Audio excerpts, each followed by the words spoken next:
大家好，我是谢雷，是金子。我们现在已经从备孕期跨入到孕期，真的是非常开心。然后前2天我们拍了一个视频，就是烧饭的时候，很多朋友都指出说我们家电饭煲的这个内胆涂层都掉了，如果继续用的话对身体不好。这里也是谢谢粉丝们的提议，我后来仔细看了一下，我们这个电饭煲确实里面这个层都掉了，所以赶紧网上又买了一个内胆，现在还在路上。这2天家里暂时不能吃饭。那今天我们去菜场买2块牛排回来煎着吃。最近二村菜场新开了一个牛排的摊位，而且我看了好像都是原切的，在这里。看一下，牛排啊有了，牛排今天只有菲力，只有菲力了。西冷的话要下午。菲力就是这个，对，好像蛮小的嘛，薄切薄切。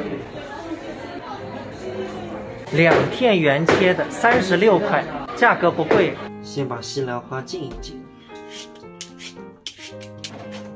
之前我们一直买的都是洋鸡蛋，那现在不行，都是草鸡蛋。其实这种鸡蛋上面都有生产日期的，这个也是粉丝建议我的，因为很多鸡蛋它买来上面没有日期，你不知道它放了多久。现在这样吃的话就比较健康。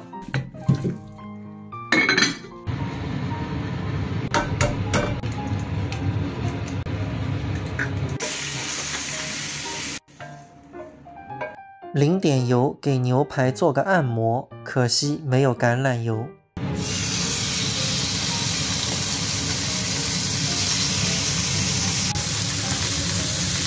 翻面，已经闻到香味了。高子吧，这个原切牛排出锅了。那来切一块薄底厚底的。你要现在我也啥题啊？飞叶的。雪花海绵，啥子一只动作叫？啊，觉着吃子乖个。来挤点番茄酱。这是你老公给你准备的第1顿孕餐啊！你看荤素搭配，还是原切牛排、炒鸡蛋，还还吃个手脑，明年养出来是兔子爸爸、兔宝宝哎！是兔子嘛？来上上看一个菲力女王的哈！哎呀，这外领的，就是发下去还是充满爱。哎，那边牛毛，然后有一只蟹人，这个母爱开始泛滥了。